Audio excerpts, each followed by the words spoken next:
नाव काय आहे बाई तू? साक्षी. हा, साक्षी?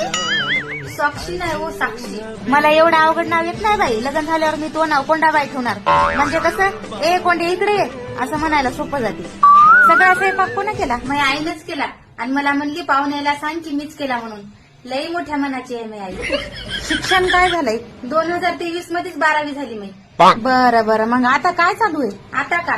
आता हे 2 लाईट, ते पंखा, त्या रूम मधली टीव्ही आणि फ्रीजही चालू होतं, पण त्याची किट गेली म्हणून खराब झालं. बाबांना टाकलं नेऊन नीट करायला, उद्यापासून होईल चालू. बाई मला सांग, तू का लहानपणी डोसक्यावर पडली होती काय ग? हो पडले होते, पण तुम्हाला कसं काय माहित? म्हणजे मी महिला लहानी बहीण पाणीपुरी खायला जाऊ लागलो स्कूटीवर, तर तिने म्हशीला धडक मारली होती. म्हैस रस्त्यामधून चलत असत? नाही, म्हैस तर रोडचं 3-4 एकर शेत सोडून बघत होती. तर तेव्हाच मी लय जोरात डोसक्यावर पडले होते.